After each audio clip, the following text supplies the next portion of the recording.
Maverick's Real Roast Beef has a lot more than roast beef, so check out their website, mavericksbeef.com, or check out their restaurant on Lexington in Roseville. Reach your highest level of consciousness and well-being with metamorphosisconnections.com. Metamorphosisconnections.com is an online directory of the best holistic and metaphysical practitioners to help you make your most informed choices. You can search metamorphosisconnections.com for classes, events, wellness and life coaches, plus metaphysical products and shops. You can also search for a wide array of healers from all modalities, including EFT, sound healing, energy healing, light therapy, ancestral healing, shamanic healing, reflexology, past life regressions, hypnotherapy, yoga, and more. And if you're not sure where to start, the search feature on metamorphosisconnections.com is tailored to help both those who know what they are looking for and those who are just starting. Come explore the possibilities for your higher self by visiting metamorphosisconnections.com. Their experienced practitioners can guide both beginners and those that are already on their spiritual journey. That's metamorphosisconnection.com, your link to direct you on your spiritual transformation.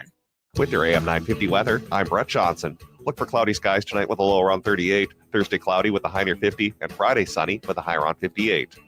Unleash your cravings at Maverick's Real Roast Beef. Dive into a world of flavor with their signature Philly steak, tantalizing turkey, bacon, avocado, and an array of mouth-watering options like crispy chicken and fish. Pair it perfectly with freshly fried fries or golden onion rings. Unforgettable sandwiches. That's Maverick's Real Roast Beef in Roseville.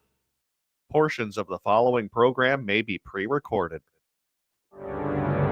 The views expressed and the opinions given by the individual host, guest, random reptoid, or chupacabra may not necessarily reflect those of AM 950 Radio, its affiliates, or its sponsors. Now, it's time to step into the unknown.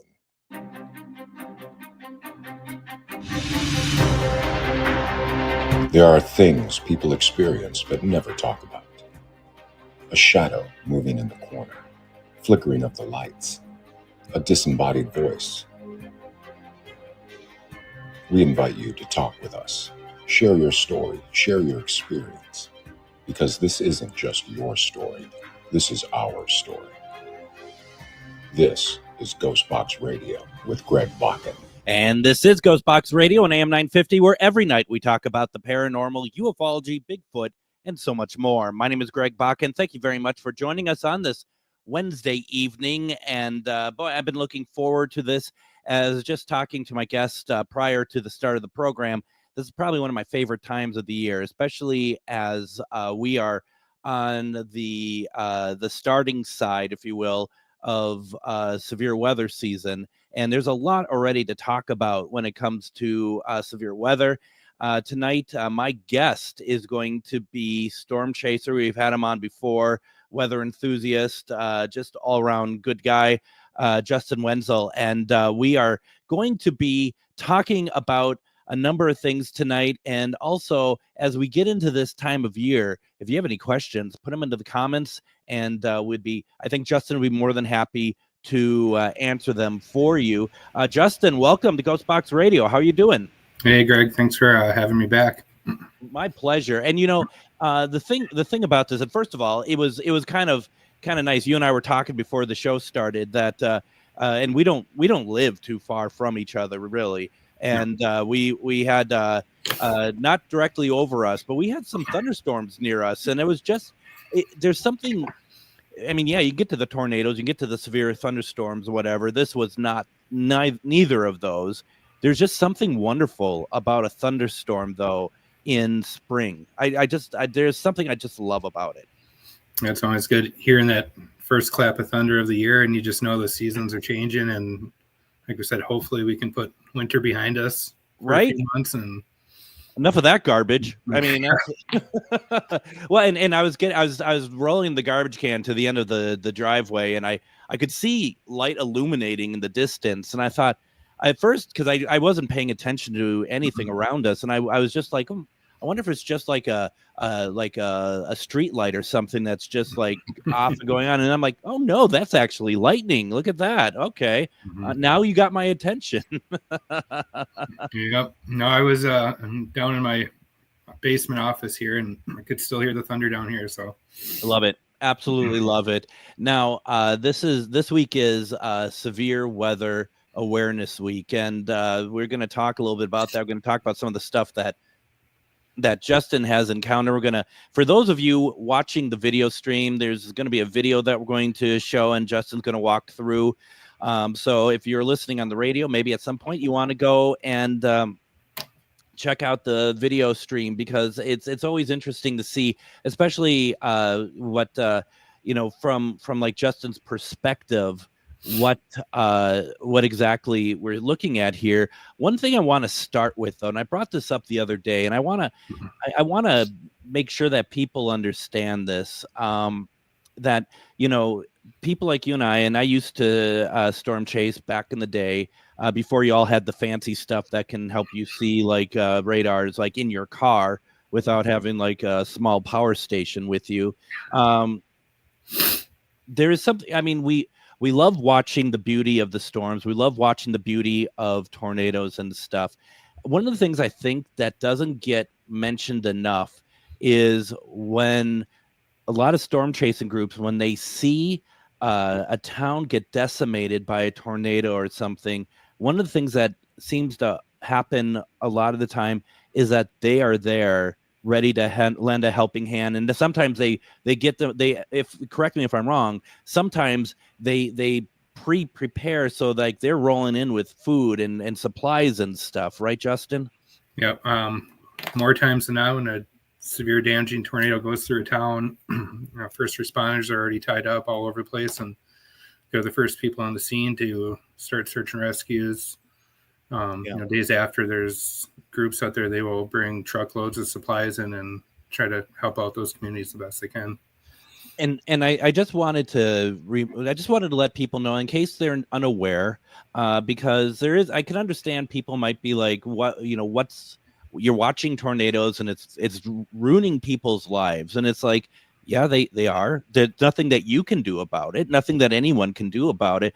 But there is a beauty and there's a scientific reason for watching and doing these chases as well, because you're trying to collect data, you're trying to understand, and you're also, and not to put words in your mouth, you're taking in the beauty of it. There is a beauty to it, I think. Yeah, there absolutely is. There's nothing better than a tornado going through an open field. Not touching anything. The unfortunate reality is it's not always the case, and people's lives are affected, which nobody ever wants to see. But unfortunately, that happens more times than not. And like I said, storm chasers have no control over where a tornado lands. Just like no one else has a control where a tornado lands. So, I wanted to kind of start off with that. And I know that this isn't really our area per se, what we're talking about, but I have a couple friends, and for those of you who listen to the program on a regular basis, Denise and Ernie Pack down in West Point, Kentucky, right by the Ohio River. West Point, Kentucky, along with a lot of that area, has been seeing extreme flooding. A lot of people have had, once again, life-changing situations from that flooding. And Denise and Ernie, it appears that the water coming up their land has crested, and it looks like that's going to start receding. Not everyone is quite as lucky as that. I mean, it's just that's severe weather. That's the type of thing that people think. I think just mainly like thunderstorms and stuff, but there's a lot more to it than that, isn't there? Yeah, you get some of these setups like that, and the rain will just train over the same areas over and over, and it's not just rain; it's copious amounts of rain. Yeah, and some of these areas especially where they're hilly, that water just piles up in the bottom, and flooding is, I would almost argue, to an extent, can be just as bad as a tornado. Absolutely. And that can be a slower process where you're watching it over the course, like Denise and Ernie, they're watching it over the course of days, getting closer to their house. Really nothing they can do about it. Yeah, nothing the water can't really stop it when it wants to go somewhere. And I had on the show, I think it must have been Friday, right? That I had a psychic medium, Rob Guttrow, on. Rob is a meteorologist, and he was just out in Kentucky, not for work. He was out there for a just vacation. But when he, right before he got out there, like between that and now, there was like huge waves of thunderstorms that spawned tornadoes that came out during that time. What is it about a change in season like this that are spawning so much of that sort of activity and basing it on what part of the country that's getting hit like that? The jet stream is a driving force of all of our weather systems. And as, the Earth rotates, the jet stream is going to fluctuate with that. And obviously it starts in the south and it keeps moving north as the seasons go. Sometimes you'll get a blocking pattern, such as what happened over last week. We were seeing several days of extreme severe weather, extreme flooding over the same areas over and over. When you are at home and you're in Minnesota and you see stuff like this happening around the country, you just were able to explain to me what was going on in Kentucky. Is that what you generally do when there's stuff like this happening around the country, that even if you can't get to it, you're keenly interested in it?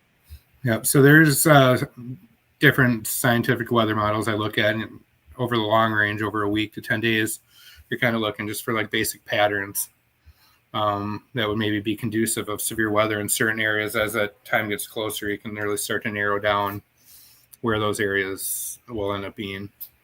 Are you kind of predicting for yourself what the outcome of some of these areas might be based on those models? Sometimes I do, especially if I wasn't able to make it down to any of those. I was very busy at work and everything else. Yeah.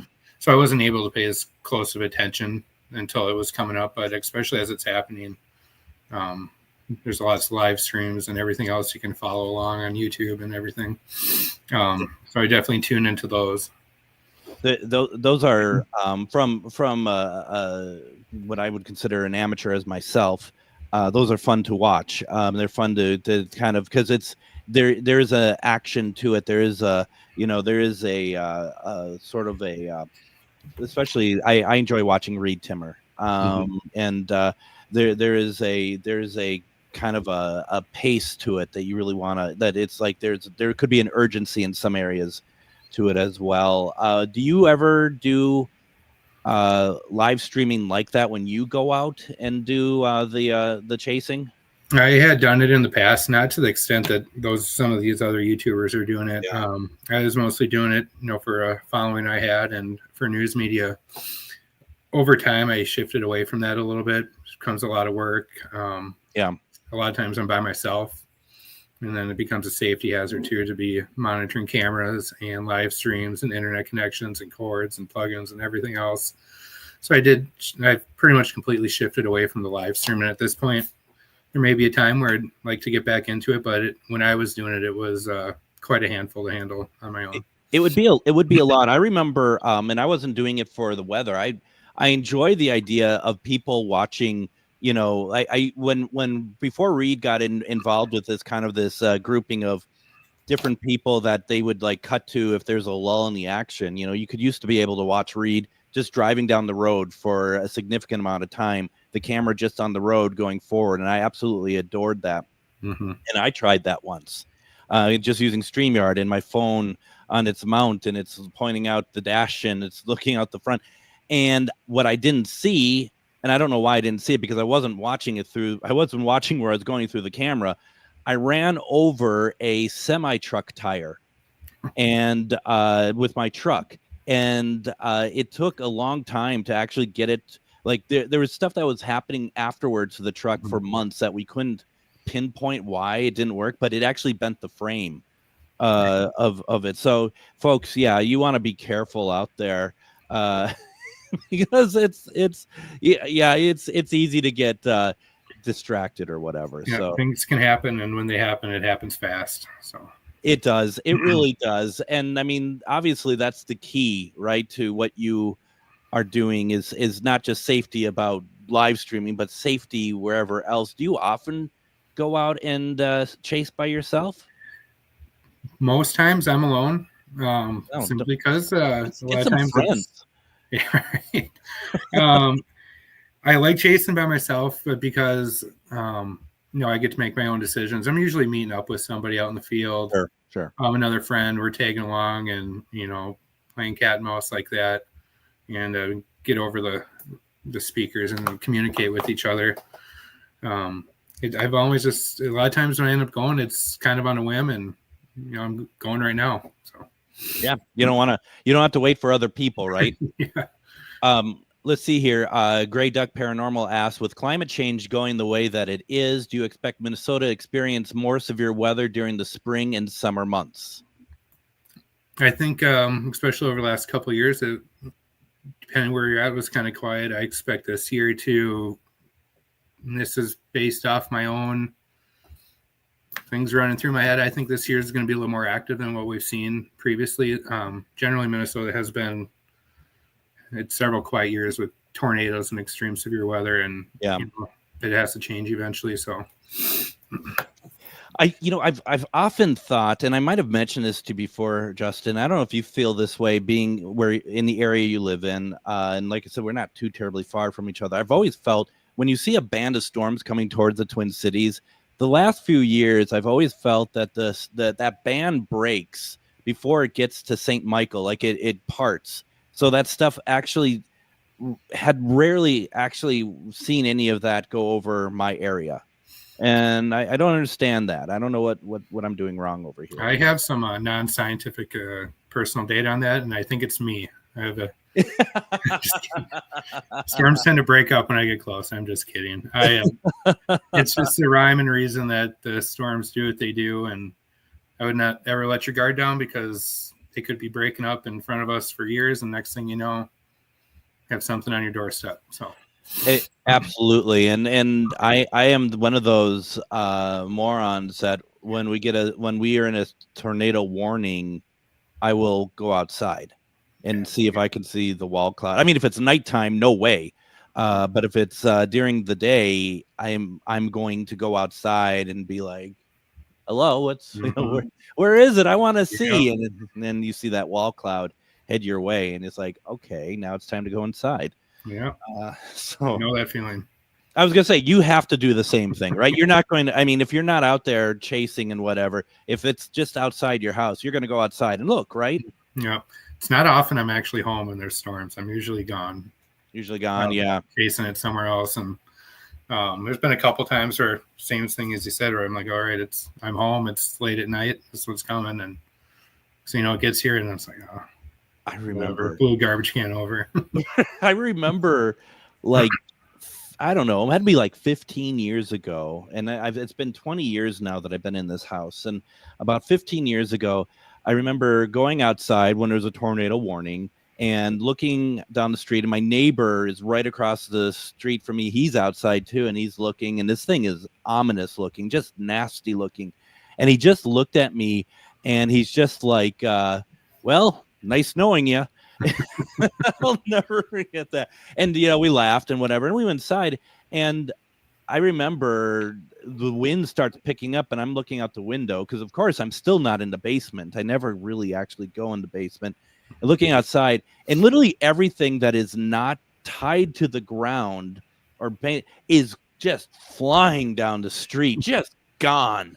And I'm just like, well, we just got in, and we just got in like a minute before it all started. So yeah, no, it's there's an adrenaline to it, isn't there? Absolutely. There's a big buildup of anticipation as it's coming, and then when it gets there, it's like finally. So. Yeah, and it's and sometimes it's like I don't want it to end, which is probably very silly to say. Other times it's just like, please stop, especially when you're hearing the hail hit the window. That's the worst sound, because that's the sound of insurance. And it's like, no, thanks. Why don't we go ahead and do this, Justin? I want to go ahead and take our first break. When we come back, Justin brought along a video. We're going to talk about it. I want to talk tornadoes. There's some stuff in the comments that I think we want to talk about, and just have a great conversation. It is Severe Weather Awareness Week, after all. Stick around. You're listening to GhostBox Radio on AM 950.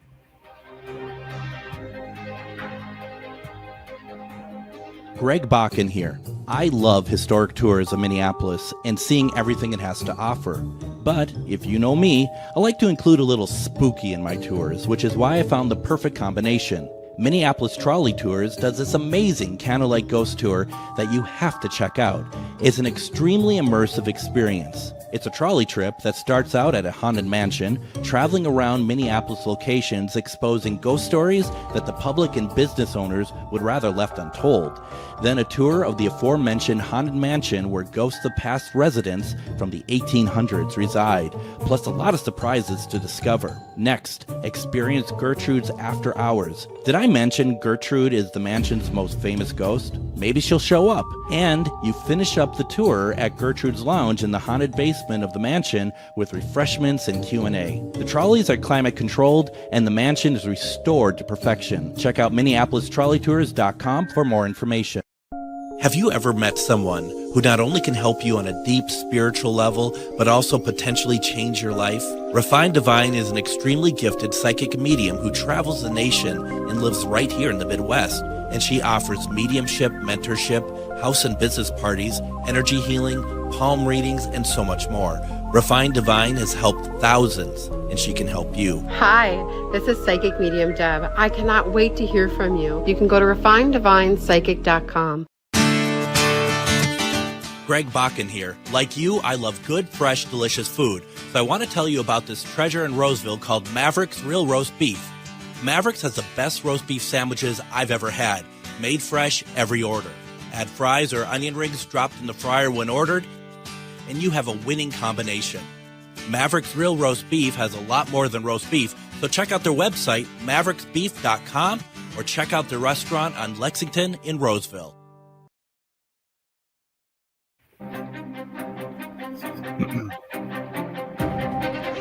And if you're watching us tonight on GhostBox Radio with Greg Bakun on Facebook, I would like to ask, if possible, if you'd consider sending some stars my way, sending me stars to help support this program, as well as help the Facebook algorithm so that we get to be seen more and get more viewers to watch, which why wouldn't we want that, right?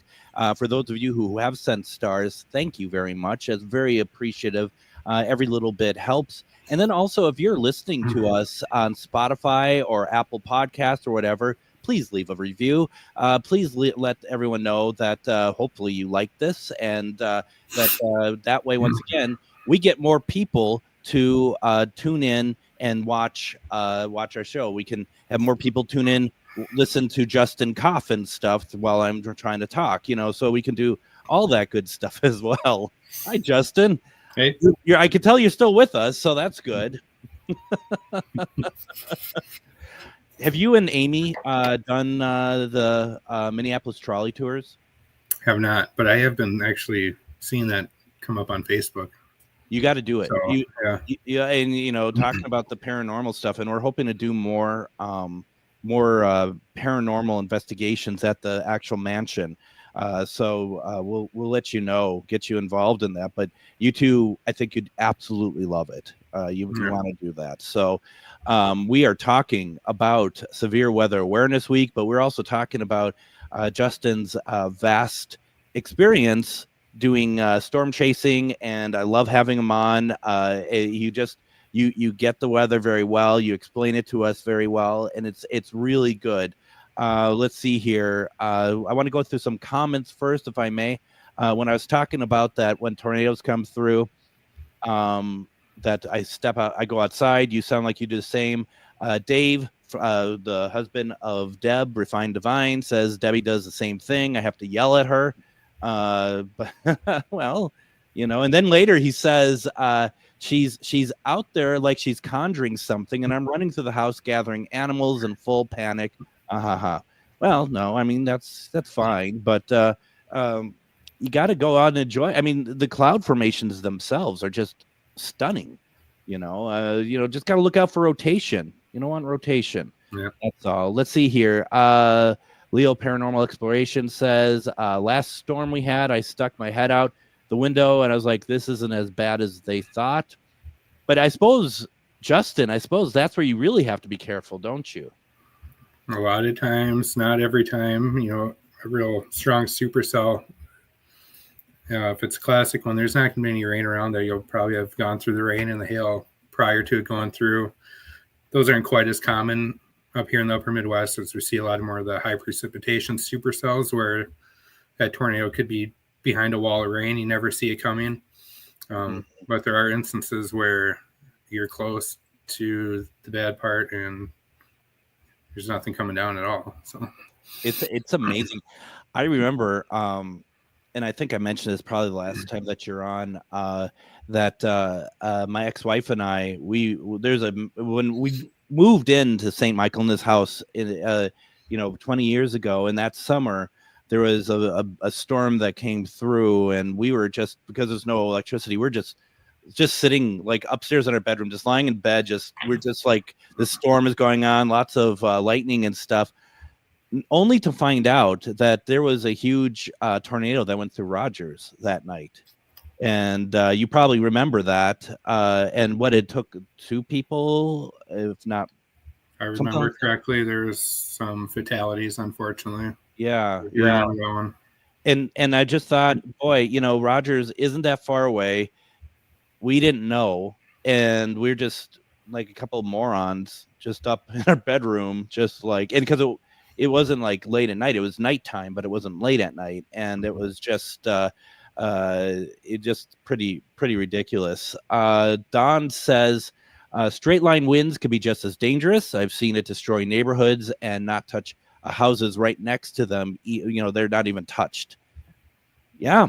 I mean, that's the weird thing. And and I think, isn't that part of the allure of tornadoes? I know she said straight line, but like tornadoes too, where just the formation causes reaction to the earth in different ways. Yeah, the straight line winds, you can, they're all going the same general direction. But if you remember the Iowa derecho from a few years back, devastating across large portions of the state, just as strong or stronger than some tornadoes. And that can interact with the ground and move different ways. There's a lot of variables that can go into that. Same thing with tornadoes. Yeah. And I think that's just it's one of my, I think that's one of the craziest and still beautiful parts about that, is that it just, there isn't rhyme or reason to it. Now, let's see here. I was just kind of checking the radar real fast. Carrie says we're getting a storm here in South Minneapolis, and I was just looking at the radar to see that I see some minor systems coming through there, and that's, it's just, I love doing that. I love finding out where there's storms, especially when we're talking about in our area, and just kind of see where they're located, and see and just kind of see the directions of them. And so like you, but I'm on a much more amateur level. You have a Doppler in your backyard, don't you? I wish. I don't know if Amy would allow me to mount one of those on the roof, but well, just do it. You could just try to make it sound like it's always been there. Maybe she won't notice. She may not notice. Absolutely. So yeah, no, that's really interesting. Yeah. So I do see some on the bottom of Minneapolis, just a couple small storm systems, but the larger one that's going off to the east there, that's what we had seen earlier come through our area. So yeah, just cool. I love it. All right. So with that being said, you brought a video with us today. Do you want to tee it up first, and then we can play and you can talk over it, or how would you like to do it? Yeah, let's get it teed up here. It was shortly after we did this meeting last year. I can't remember if it was the day after or shortly after, but there is a large system heading through the Midwest, in particular eastern Nebraska and western Iowa. Up until that morning, I wasn't even sure if I was going to go, and it was about 7:30 in the morning, and I already left before I asked to take off work, and hoping that they let me off. And I finally called them. They said, "Yep, you're good. Take the day off." Ended up in just across the Iowa-Nebraska border, northeast of Blair, Nebraska, is where the first storm came through. That one kind of dissipated. It was a very strong tornado that went through northwest Omaha, but it dissipated as we were getting there. We had to reposition, ended up west of Harlan, Iowa, okay, which is up just east of Omaha, and this other tornado was basically coming right at us for quite some time. We were in a perfect position just to watch it come right to us. And I remember because that's right, you were on, and I was trying to remember how far apart you were on, because you were on just like we were last year talking about this, and then you had let me know, or vice versa, that you talked about going out, and we had you on that night talking about your experience as you're driving back to Minnesota, and you're pretty jacked up. You're pretty excited. It was one of the more intense chases I've ever been part of. It ended with a good friend of mine actually getting stuck on a mud road. Helped pull him out at the end as we were watching a wedge tornado move away from us. Ended up getting hailed on, rained on as we're trying to get his vehicle out of the mud, and it was a long ride back and completely covered in mud. So. And if I recall, you called it a career day. Absolutely. That was the best chase I've ever had. So I'm going to put this up on screen. I'm going to have the audio off. So if you want to walk us through, you can feel free to talk over it. Okay. Yeah. Okay, here we are. So we're just west of Harlan, Iowa, as this violent tornado is coming at us. You can see the horizontal vortices around there. There's multi-vortex.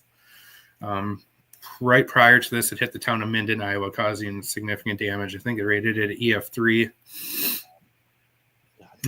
So we're just in a perfect position here. It's still a few miles away. I'm zoomed in a little bit to get a little bit better detail. The largest tornado I've ever seen, and now we're getting a little closer here as it was passing just off to our west. You can see all the individual vortices on the inside, just stronger tornadoes circulating the main circulation. Jeez. And again, here is, I think it was rated, it was just over a mile wide. Strongest it was rated was EF3. Although they did have the Doppler on wheels nearby, they measured wind speeds of 224 miles per hour through their radar. Which is interesting because it looks so slow moving, doesn't it? Yeah, it was, it wasn't moving insanely fast. We were able to stay out of its way. We had good escape routes the whole time. So no matter which direction it decided to go, we could easily get out of the way, which we did have to actually move at one point. We would have been fine where we were at, but it would have been close. Look at those tornadoes. Yeah, and that's all one tornado, and it's so strong. There's vortexes within the tornado going around, and that's where sometimes you see stronger damage on one house, and the house next door maybe isn't not even nearly as damaged. But you can see debris flying as it's unfortunately tearing someone's property apart. So I want to go back here. And you see that farm right in front of that tornado. How do you have any idea how close that tornado was to that farm? I don't know. The depth perception here probably isn't the easiest to tell. I do know if I was in that farm, I would be running. I mean, that would have been too close for comfort. Do you think that they would even pick up because it's so large that it's a tornado? I believe they would have, just because it wasn't so rain wrapped. The rotation was very visible. You're able to see the violence around the outside. I think in a case like that, maybe easy for me to say, being that I've seen this before, and maybe if someone's never seen it, you might just think there's no way that's not what a tornado looks like. But because it's just so big, right? It's just so. I mean, that if you're just looking, if you're right close to it, that's all you see is that it's just like, but I mean, hopefully at the very least, it looks like, I mean, like you said, it has the rotation to it that should be the clue of what it is. Yeah, right. The good thing is in today's age, technology has come a long way. This was actually listed as a tornado emergency, which is the highest level of tornado warning you can get. And you're going to, if you have any type of device, it's going to be going off and bonkers, and you're going to know that something's coming. It's time to either get out or get underground. Justin, this footage is incredible.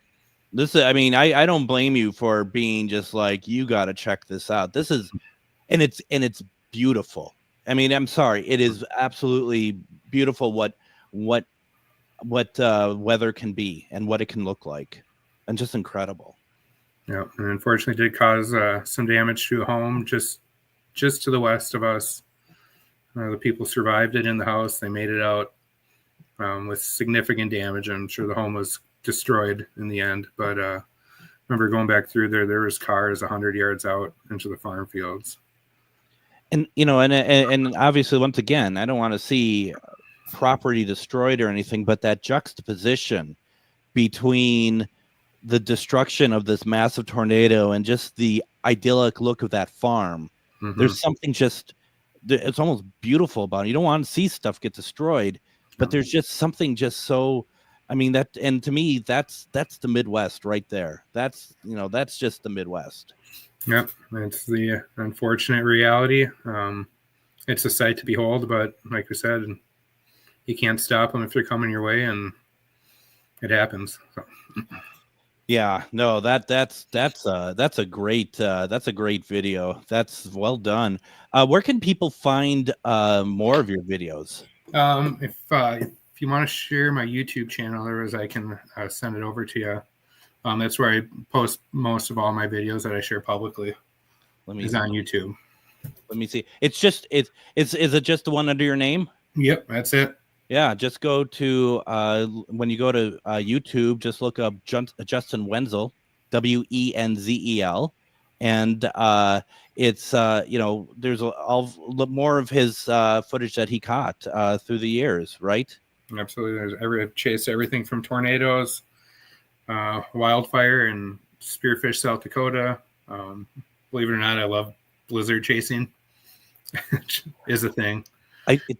Did I not see one time on the Weather Channel footage that you had picked up of just, I think, just not even too far from me of some blizzard stuff, if I'm not mistaken. Yeah, it's been a couple of years, but a lot of the footage of mine that got out to the media is a lot of times it's winter and blizzard footage because nobody else wants to drive up here to do that. Right. Gosh, no, I don't. That's one of the best things is when you can stay home and it's a blizzard and you just know you don't have to go out. Meanwhile, there's you who's just driving around, but you must be you have to be a good driver. I'm a good driver, but not good in those situations. So I know to stay the heck off the roads. Yeah, there's been a couple times where I was questioning my decisions at the end of the hood, but figured it out. Let's see here. Bridget says, it's beautiful, scary though. The power of what nature can do is amazing. It truly is. I mean, yeah, and that's great footage there. Justin, I want to go ahead and I want to do this. I want to take another break here. When we come back, let's continue our conversation about the role that you do in storm chasing, talk about Severe Weather Awareness Week. Folks, if you have questions for Justin, put into the comments. Don't go anywhere. You're listening to GhostBox Radio on AM 950.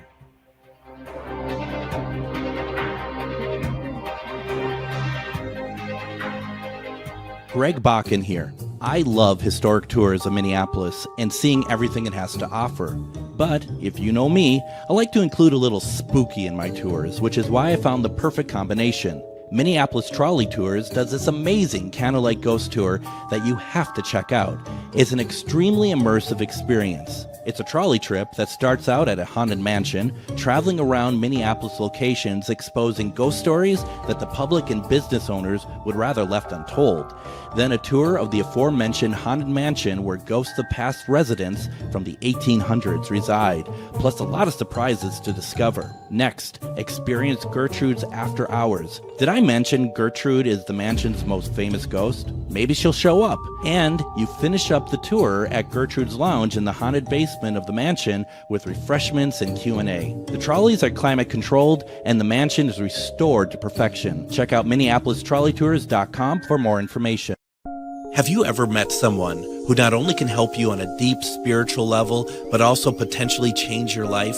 Refined Divine is an extremely gifted psychic medium who travels the nation and lives right here in the Midwest. and she offers mediumship, mentorship, house and business parties, energy healing, palm readings, and so much more. Refined Divine has helped thousands, and she can help you. Hi, this is Psychic Medium Deb. I cannot wait to hear from you. You can go to refineddivinepsychic.com.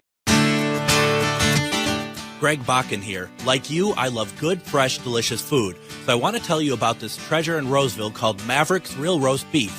Maverick's has the best roast beef sandwiches I've ever had. Made fresh every order. Add fries or onion rings dropped in the fryer when ordered, and you have a winning combination.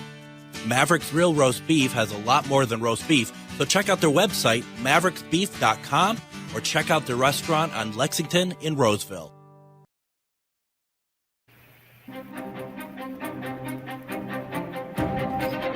And welcome back to GhostBox Radio on AM 950. My name is Greg Bakun. Thank you very much for joining us as we tonight are talking about Severe Weather Awareness Week. It's happening now, but it's going to be happening all throughout the summer here. Now, Justin, who is our guest tonight, Justin Wenzel, we just looked at some amazing tornado footage that he shot last summer, or actually about a year ago, to be perfectly honest, just a little under a year ago. Tornado season in Minnesota, or just in general, goes how long again? It could be any time from now. Really had tornadoes, I believe, in almost every single month except for January and February. So the timeline I'd look out the most for is between April and the summer months. Sure. So keep your eyes open. Let's see here. Deb and Dave said we drove 3 hours through snow squabs. Never heard of it prior. We were laughing about it, and then after, don't think we'll ever laugh at it again.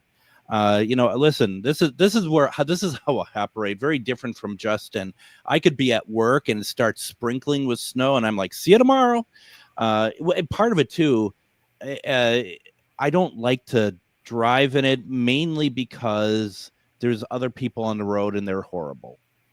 That's my main thing, Justin. I don't like that. Yeah, same here. It's not me I'm worried about. It's the next guy. Well, and they should be worried about me, let's be honest. But I just, I don't, it's like you could be going slow, I think reasonable in a certain lane, but there's always going to be that person. And if it's you, I apologize. Always that person that's going, 70 miles an hour because maybe they know what they're doing. I don't.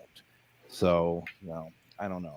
Yeah, I doubt that. I'm pretty careful when driving in the snow as well, because just like anything else, when something happens, it's going to happen quick. So. Yeah, it truly is. Now, when you had mentioned when you got that footage that you had called into work and get the day off, and I if I'm not mistaken, you've switched jobs. Do your employers know like what you do, and that's kind of understood in a certain way? I think they do, but still at the same time, I have to weigh my options and make right decisions. It's one of the reasons why I don't get to chase quite as much as I did when I was in my 20s. I was living a very carefree life at that time, and nowadays it's when the opportunity makes sense. It's when I can jump on it. So it's funny. I took about 2 years off.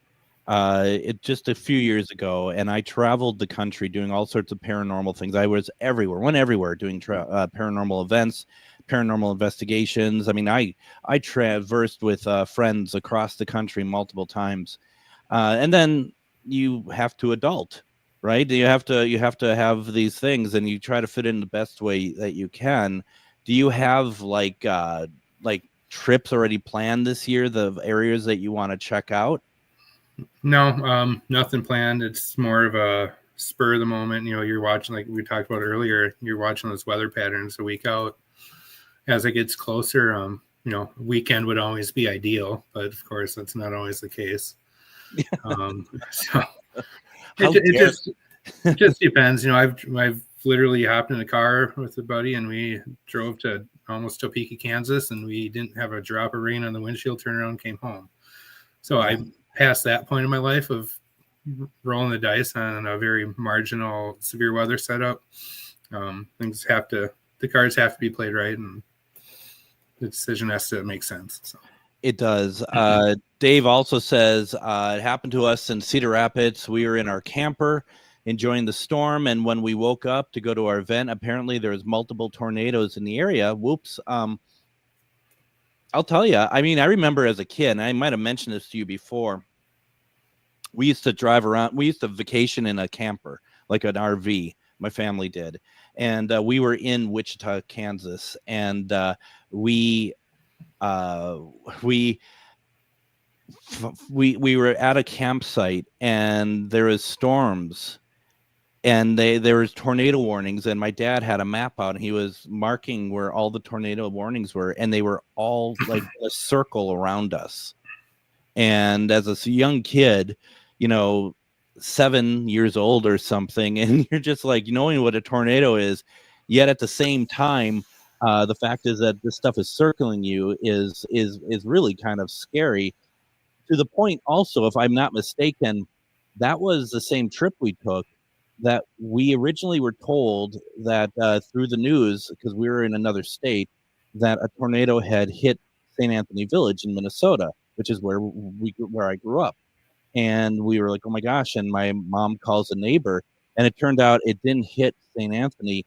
It hit Roseville. In fact, it hit Snelling Harmar Mall, which is where that famous tornado that took out the Sound of Music, which became Best Buy. That was when that happened. Yep. Long time ago. Wow. Yeah, I'm that old.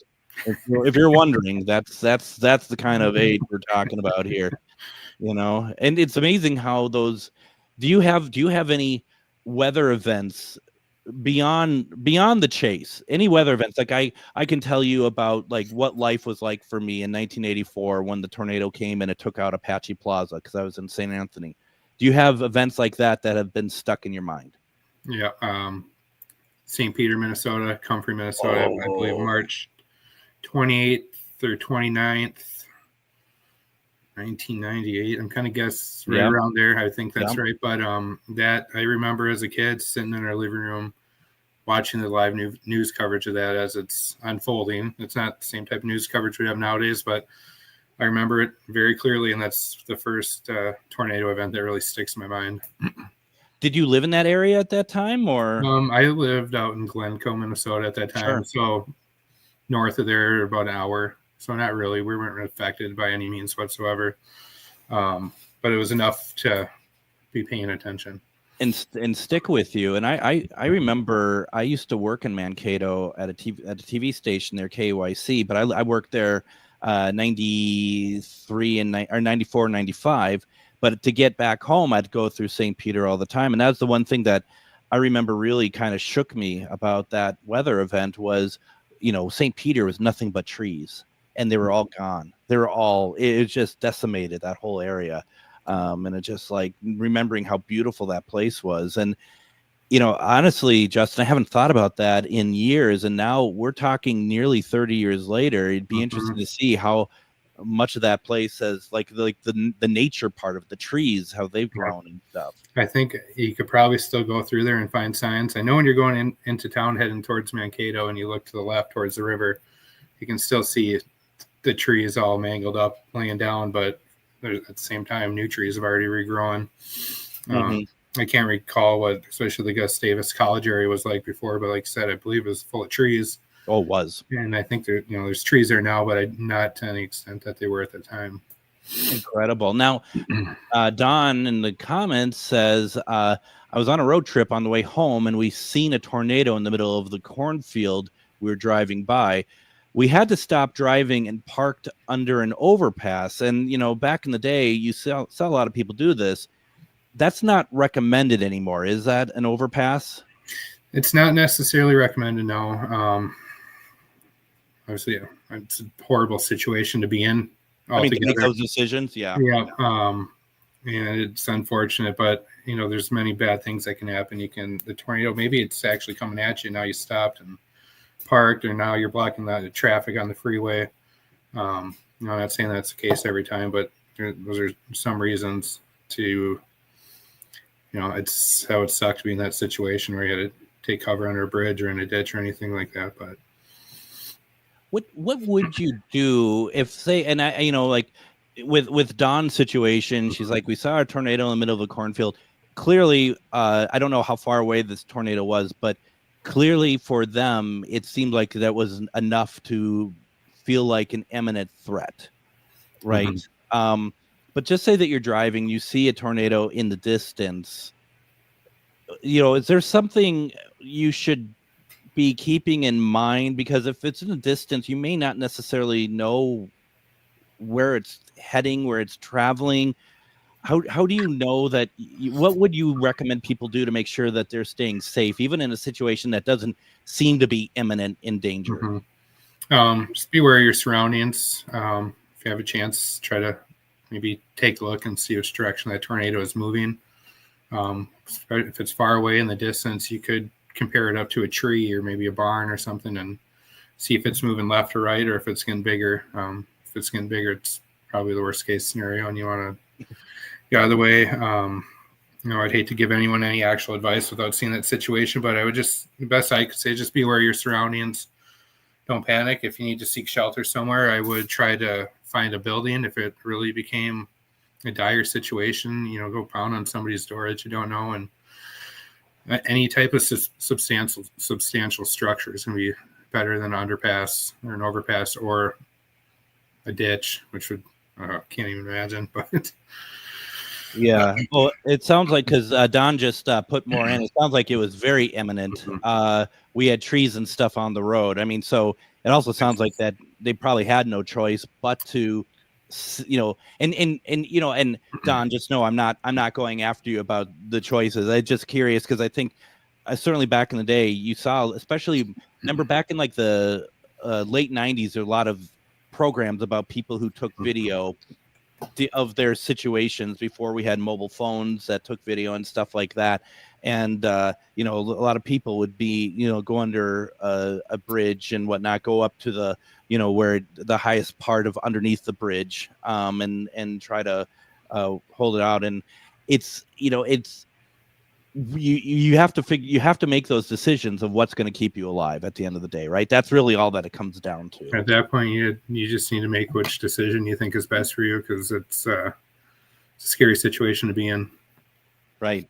And it's interesting, and I don't think I'm giving away too much. In the film Twisters from last year, one of the opening pieces to that is one of the storm chasers. It's kind of the prelude to the start of the story, gets swept away from as they're trying to seek coverage under a bridge, and they get swept away. I mean, you just don't know, though, right? You just don't know you got to make the best decision you can at the moment and hope that you stay alive.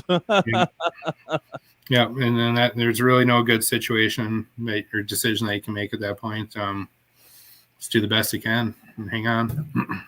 And certainly, and we've talked about this before, if it's nighttime, just stay inside. That's the way I see it. Tornadoes at night are unfair. That's just unfair. They're bad enough during the day, but at night, that's just unfair. Yep.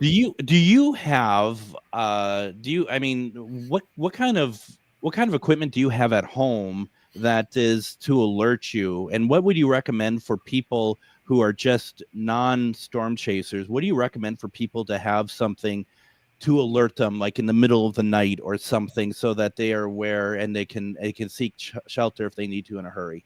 Well, the number one, I guess, that everyone's going to recommend is a weather radio. Yeah. Nowadays, they can actually be programmed to your general area. If you have a warning, you can set it if it wants to go out for a tornado warning or severe thunderstorm warning. And it's like a smoke alarm. It'll wake you up in the middle of the night. There's also plenty of apps on the phone. Just on my phone, I just have a basic AccuWeather app. Set up your notifications and which ones you want to be pushed over to you. And it'll alert you if you're on the road or, watching TV and just not paying attention. But middle of the night situation, so weather radio is going to be the number one. I have one. I have one just by my bed that's always ready to go off if need be, and I have it. I actually have it for other areas that are just other counties that are nearby mine. I live in Wright County, so I'll have it also for like Hennepin because I'm right on the cusp bed and other things. That way, for me personally, I'm hoping I'm a step ahead instead of like just imminent danger, but that knowing that something's coming my way, so I can kind of react to it too. Yeah, it's a good call. And I'm trying to remember what the name of mine is. I think it starts with an M or something like that. I think it's Midland. Midland, that's what it is. Yeah, that's what it is. Yeah. So I the first one I got, I plugged it in and blew a circuit. I'm like, this isn't going to help me. The second one, it's been working for years. So I don't know.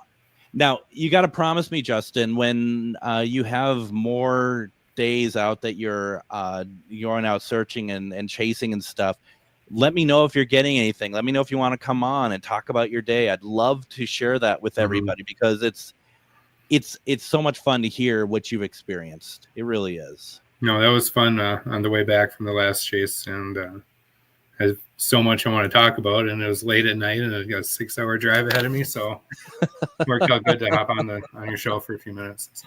It was great, and we got a lot of people excited about that. Once again, folks, you can go to Justin's YouTube page, and that is just simply Justin Wenzel. That's Wenzel. Please subscribe. I would presume that you're going to be sharing more with what you get this year as well, right? I mean, once you get it, you'll put it up. Absolutely. Usually YouTube happens within a day or two. It should be up there. So please. And it's always great to support a local storm chaser, especially one such as Justin that knows so much. Justin, I love this. Thank you so much for taking the time and being with me tonight. Absolutely. No, it was fun. Absolutely. We're going to be back tomorrow. Everyone, go to Justin's YouTube page. We'll see you tomorrow.